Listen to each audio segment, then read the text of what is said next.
All right. It's a beautiful day today, huh? Hey, look, my man. How you doing? All right. Y'all let me know when y'all ready. Hmm? Are we on? We good? All right. Well, good afternoon. I'm here today joined by Solicitor General Liz Muir, our Chief Deputy Bill Stiles. Our team is getting ready to go into the federal courthouse. This is an important day. You may have remembered several months ago, maybe 5 or 6 months ago, we were at this very courthouse where we filed a suit against the Biden administration, and one of the first executive orders that the president issued when he was sworn in, and that was where President Biden implemented where he is trying to do a complete takeover of all of the industries in this country. And he's doing it by trying to assess the amount of carbon that each of those particular activities have undertaken. And the hypocrisy about the president is astounding. I mean, when you look at gas prices, when you look at food prices, when you look at the cost of just what we had was our Thanksgiving meal and the effect that it's having against the middle class and the poor, and then you look across the globe and you see China, when they're opening 11 coal-firing plants to every one that we're closing. They just did a $200 million, let me correct myself. They did a $200 billion deal with Iran, and I can promise you it had nothing to do with solar panels or wind turbines or any green energy. It was simply about extracting oil and gas out of Iran to be sent to China so that they can build the products that we have to pay and that are going to cost us a lot of money. So today we're in front of Judge Kane on asking for an injunction against the social cost of carbon. That's the executive order that President Biden issued several months ago, and we're hoping to explain to the judge why he needs to stop that executive order, and what we're hoping for is a nationwide injunction on that. Any questions? I know that this social cost of carbon is something that had been used for many years before it stopped about 4 years ago. What makes you confident that you'll be granted this injunction whenever it's something that's been used, before? Well, look, I think that this is a new backdoor way that the Biden administration is trying to implement the social cost of carbon, and I think that he's done it in a way that is outside of his constitutional responsibility and the structure. We think that he's overstepped his authority, and that's what we're here in federal court to talk about today.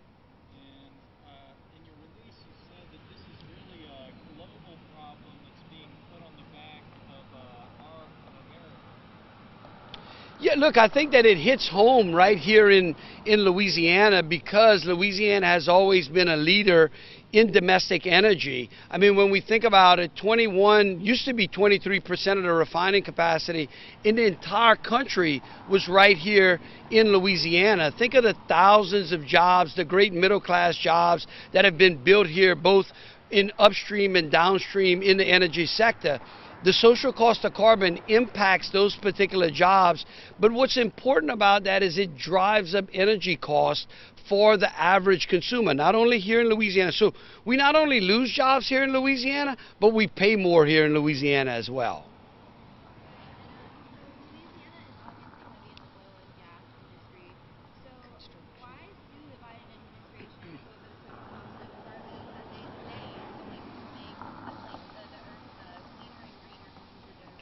Well, I don't know how we're making the earth cleaner and greener by allowing China to continue to exacerbately pollute the entire world with no recourse. Okay, what we do is we basically say, oh, we feel, well, we're going to buy the wind and turbines and the solar panels from China while they use all of the dirty technology to do it.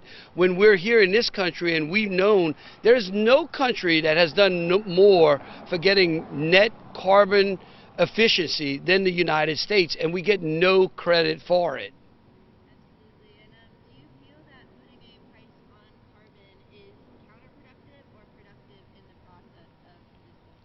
I think that taxing the American people and taxing businesses and industry are absolutely counterintuitive to getting the planet any greener or any cleaner.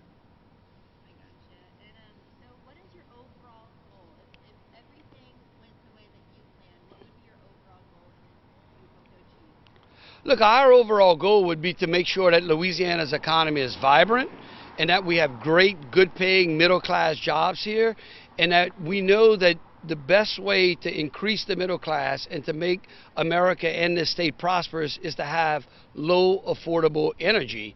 And unfortunately, right now, we're not just seeing it at the gas pump. You know, over the last couple of decades, we've been exposed to higher gas prices. Okay, I get that. But what we're seeing today is something different. I mean, the cost of food, right? Just the everyday cost of food, inflation of across all fronts is absolutely affecting the middle class. Speaking about the average Joe, what do you think the average Joe at home needs to know about this that you are doing? Well, look, that's a great question. I think what the average Joe needs to understand is that what we're here is that tomorrow, when he goes to his local grocer or when he pulls up at his convenience store and he's paying a lot more than he paid last year, that it's Uncle Joe that's causing it, and that we're here today to basically try to lower that price.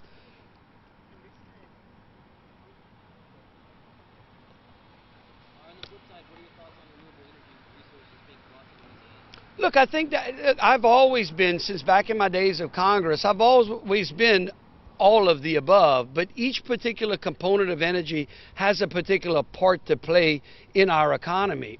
I think we do a great job here in Louisiana. Look, we've got a lot of nuclear output here in this state. I think we've got two different nuclear plants that produce a tremendous amount of electricity with a very small carbon footprint.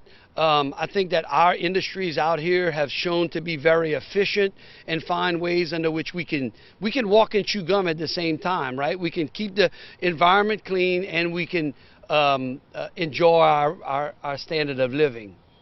Well, on that note, as far as like renewables, as far as solar and wind are concerned, do you feel that maybe having that housed in Louisiana would be a better opportunity for jobs than fossil fuels and what's currently going on with the pushback with the Well, I don't know. I think we need to have an open and honest debate about exactly what each one of those forms of energy bring us and what the ultimate disposal cost of each one of those are.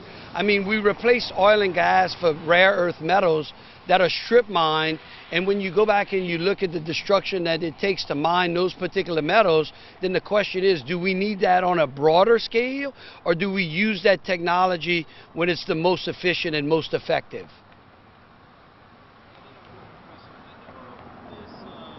This this cost of carbon, it's currently used in Congress to make them look at new laws they could create or regulations. If they take this dollar amount and say, oh, we're saving this much by going with this option. What do you think about the science of, putting a dollar amount? Purdue Economics. Well, I can tell you it's interesting because I remember back when when we first filed this suit, I told y'all that this is the way that they could actually control the beef industry, right? You remember I said, next thing you know, they're going to tell us that we can't eat too many steaks. And sure enough, only 3 or 4 months later, they were out there doing a study on the amount of methane that cattle released, and they're going to attach a cost to that, and then they're going to tax our beef or our meat or our poultry or whatever the activity is to limit our intake of that. So in other words, you're not going to be able to go to the store and decide you want chicken or beef or fish. You're going to have a cost associated with each one of those products. And so again, like our Solicitor General said, it's kind of voodoo economics. What do you, we already discussed how you feel about the Biden administration. They're saying that their plan is going to make things cleaner and greener. But what do you think your plan will do for future generations? Well, I think our plan is based upon the free market, right? I mean, I think that when we look around and we see the great things that the oil and gas industry has actually brought us, I mean, all of the medical technology that we have today, all of the cameras that y'all are shining upon us, everything we have right here has some component of carbon. I mean, again, it's sad to think that a country that put a man on the moon can't walk and chew gum at the same time, and that's the disappointing part. And unfortunately, that's why we're here today, to keep the president in his sandbox. Uh, You have those oral arguments about Oxford vaccine mandate today. Do you feel confident that you have a winning strategy when it takes place in the state Supreme Court? And if so, why? Well, that's not our case. That's a case between some private litigants. We'll be watching it real carefully. I'm sure y'all will let us know how it comes out. Thank you.